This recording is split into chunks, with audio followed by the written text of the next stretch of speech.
que no tengo derecho a callar lo que vi para escribir lo que imagino. Palabras de Max Aub. Esto es Nom de Plume, el podcast. Yo soy Aedem y este es el episodio número 17, titulado Las verdades entre burlas en manuscrito cuervo, de Max Aub.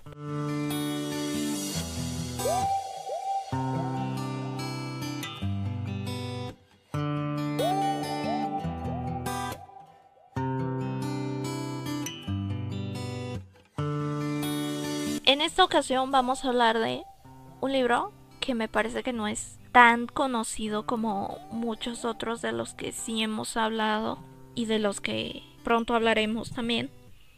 Me parece que no es tan conocido, que es El manuscrito cuervo. Es una cuestión editorial muy compleja, me parece, porque primero se publicaron fragmentos en revistas, después fue parte de El laberinto mágico y después se hizo una edición pues ya apartada.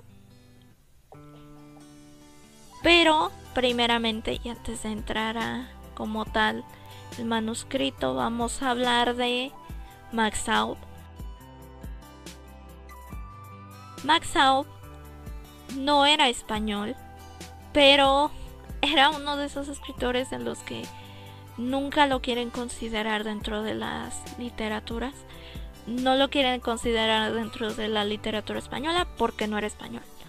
No lo quieren considerar dentro de la literatura mexicana porque no era mexicano. Y pues Max Aub vivió en un momento difícil de la historia. Él precisamente escribió estas palabras que les leí al inicio, debido a que Max Aub vivió en el tiempo de la guerra civil, y no solo eso, a él le tocó estar encerrado en un campo de concentración, el campo de concentración de Vernet en Francia, del que después fue liberado, y por esa razón después tuvo que ir a exiliarse. Terminó en México y allí escribió muchos de los textos más famosos de este autor. Lo importante del contexto de esta frase, primeramente, y esto hay que decirlo, es que hubo un tiempo en el que se buscaba evolucionar la literatura española, que se había quedado estancada en el realismo y naturalismo, por lo que algunos autores comienzan a jugar, por decirlo de alguna manera, con la literatura, y Max Aub es uno de ellos, que hace algunos cuentos que juegan un poquito con la literatura fantástica.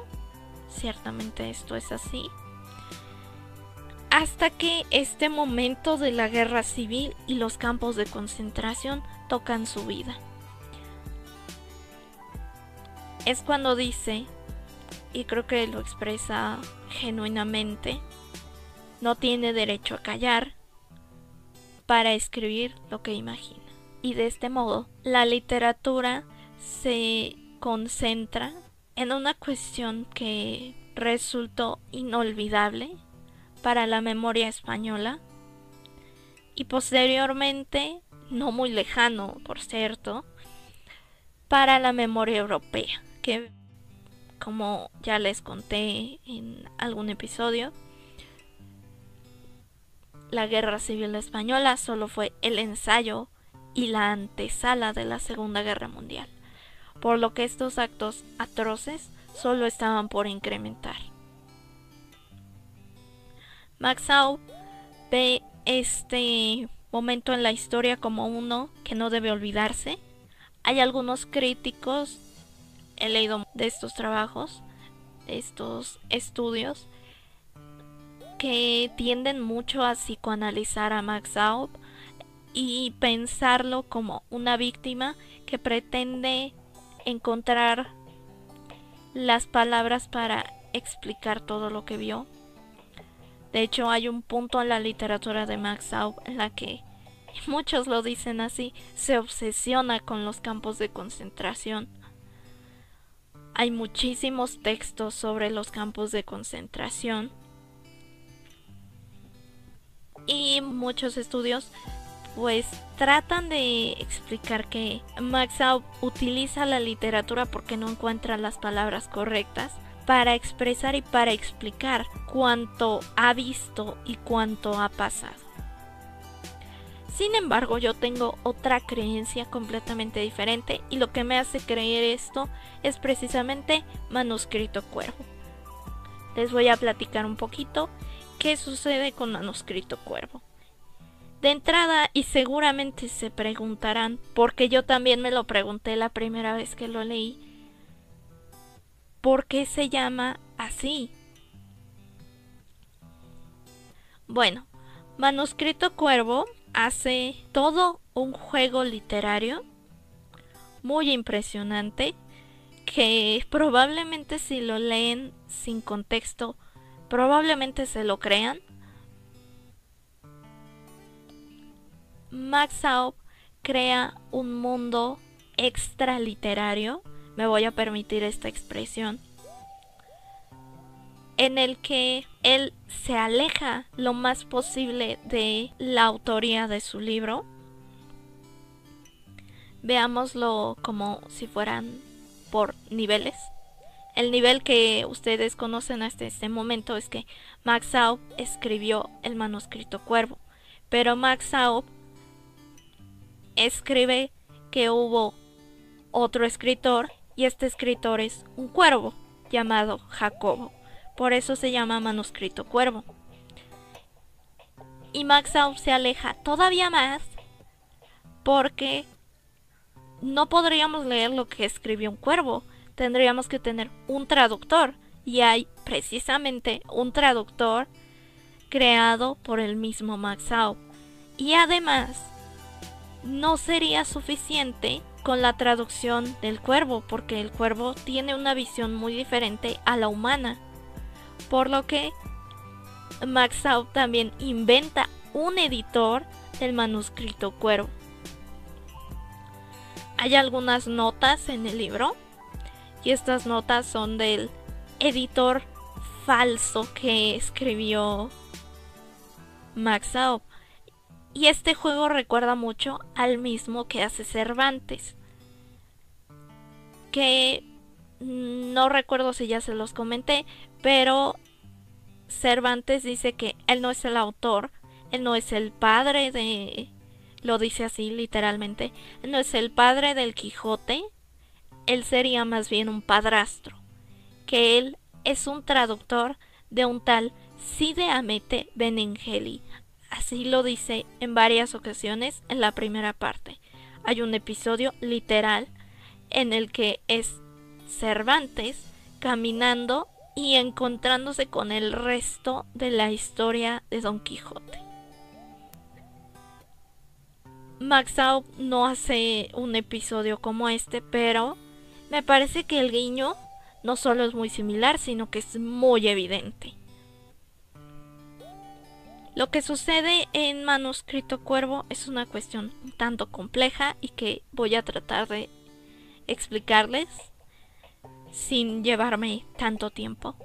El problema principal es que Jacobo es un cuervo y este cuervo, como lo demuestra a lo largo de todo el Manuscrito Cuervo, no entiende las maneras en las que los humanos se desenvuelven o se relacionan entre ellos. Y esta cuestión se ve todavía más potencializada debido a que Jacobo decide hacer un tratado, una especie de tesis, por llamarlo de alguna manera, en la que va a estudiar, analizar y explicarle a los otros cuervos por supuesto eruditos, las maneras y los manejos que tienen los humanos. Para esto es una especie de tratado científico lo que él trata de hacer, pero con el enorme error de que Jacobo trata de explicar a la humanidad en el lugar menos humano posible, el campo de concentración de Vernet. Por lo tanto, trata de explicar racionalmente el acto, me parece, más irracional que ha existido a lo largo de nuestra historia. Y no solo eso, Jacobo, aquí me parece que la alusión al Quijote también es muy evidente, porque nuestro narrador es un cuervo que se presume como un cuervo totalmente erudito, y en muchas de las cosas que explica se nota, sobre todo si hay como poco más de contexto o simple cultura general en muchas de las partes. Se nota que Jacobo no solo no lo entiende, sino que se ve muy mal. Hay partes en las que critica ciertas cosas que son bastante tristes y que él se mofa, se burla. Es una cuestión compleja, me parece que es sumamente compleja, y les voy a explicar. Algunas de las cosas que dice Jacobo es que no entiende a los humanos porque ellos son seres inferiores a los cuervos, de entrada. Y algunas de las cosas que tiende a explicar terminan siendo en un modo burlesco. Primero, porque la racionalidad con la que quiere explicar un acto irracional es imposible. Además, su testimonio científico, por llamarlo de alguna manera, está plagado de subjetividades y opiniones poco objetivas realmente. Y además porque en el momento que trata de explicar estas cuestiones, como ya les comentaba, termina haciéndolo de una manera muy errónea. ¿Qué cosas explica Jacobo que en la burla nos revelan verdades, y verdades bastante crudas? Hay partes que me parecieron sumamente importantes. Una de ellas tiene que ver primero que nada con Max Aub. Max Aub, a diferencia de muchos escritores, no tenía una ideología propiamente dicha. No era fascista, pero tampoco era republicano. De hecho, hay una parte en la que Jacobo trata de explicar la diferencia entre los republicanos y los fascistas, y hace una alusión en la que termina diciendo que son lo mismo, porque dice, los fascistas son racistas y no permiten que los republicanos estén entre ellos.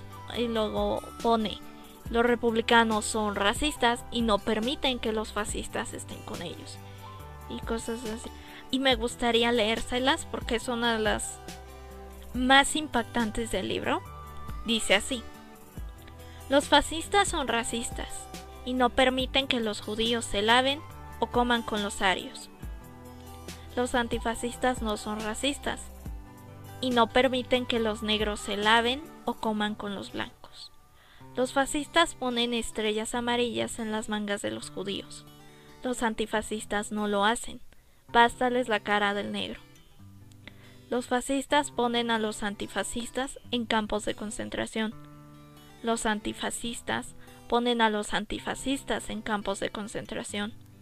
Los fascistas no permiten huelgas. Los antifascistas acaban con las huelgas a tiros. Los fascistas controlan las industrias directamente. Los antifascistas controlan las industrias indirectamente. Los fascistas pueden vivir en los países antifascistas. Los antifascistas no pueden vivir en países fascistas ni tampoco en algunos países antifascistas.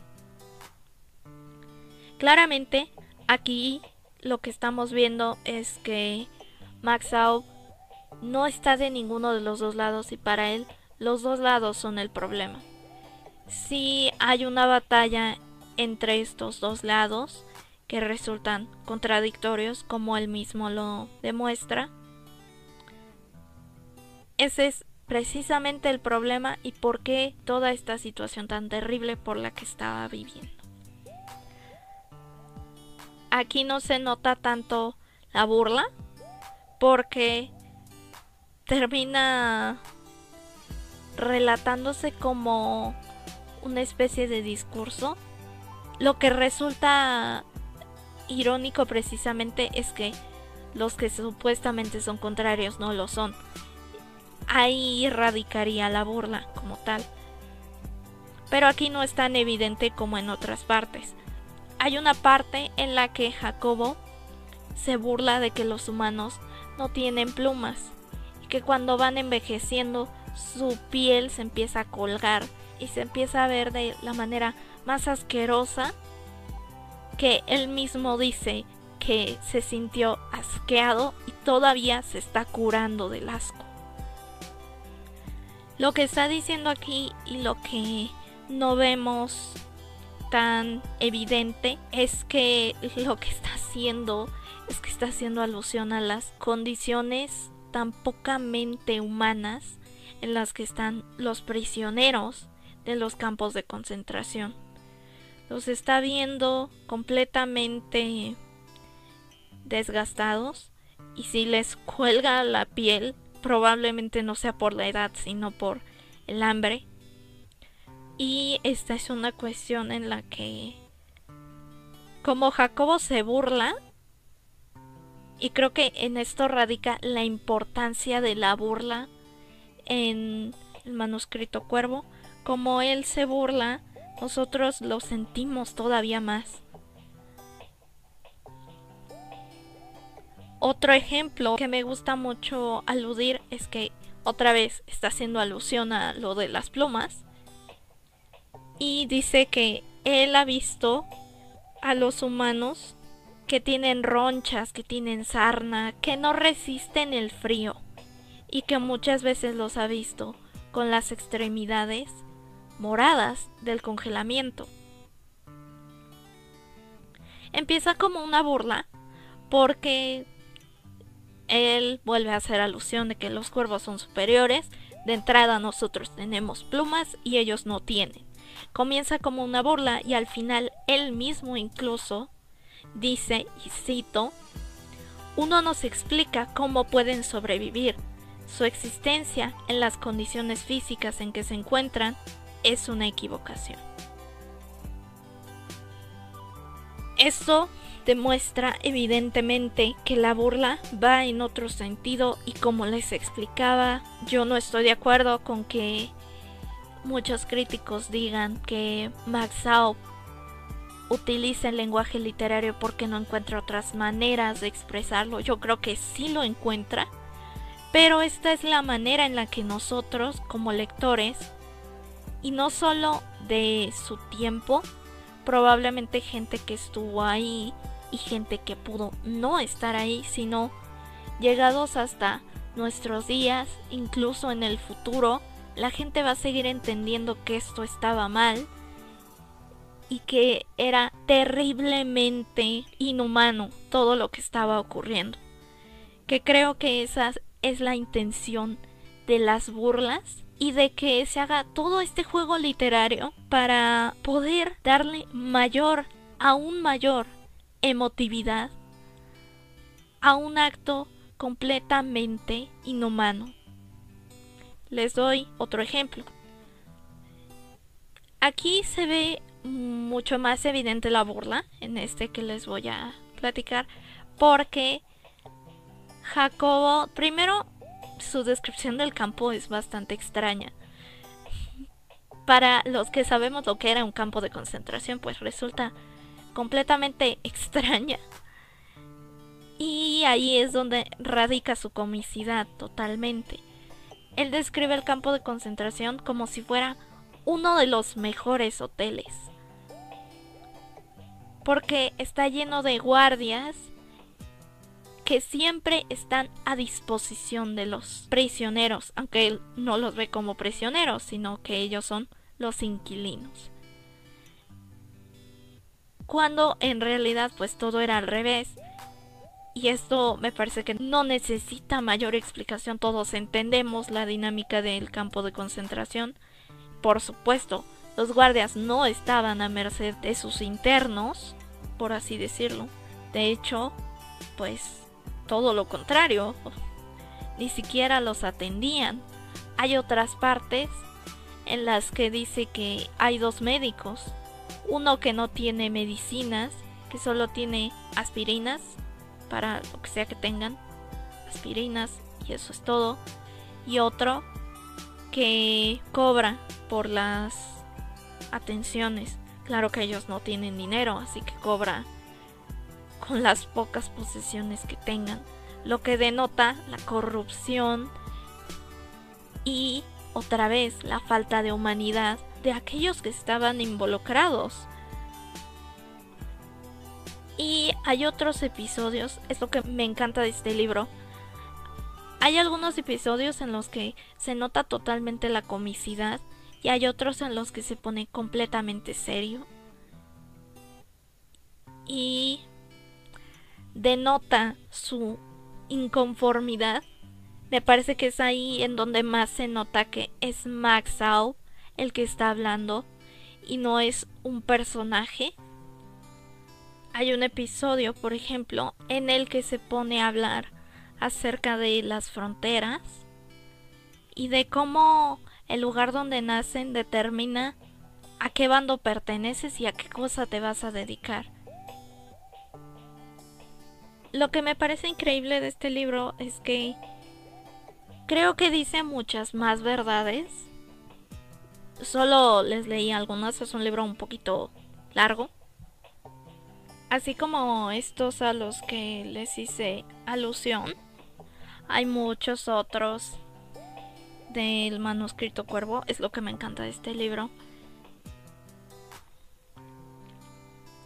que abarca muchísimo y no es tan largo, pero para abarcar todo lo que dice el manuscrito Cuervo pues me tardaría muchísimo.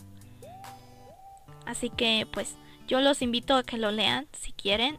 Si ya lo leyeron, díganme si conocen cosas de Max Aub. También escríbanme en los comentarios, yo los estaré leyendo. Y pues eso sería todo por el episodio de hoy. Si están en YouTube, yo los leo en los comentarios. Si están en cualquier otro lado, los podemos leer por Facebook. Nos encuentran como Nom de Plume o por el correo electrónico nomdeplume.lit@gmail.com. Gracias por escucharnos una semana más. Y esto fue Nom de Plume, el podcast. Yo soy Aedem, recordándote que si haces lo que amas, no sentirás que trabajas. Hasta la próxima.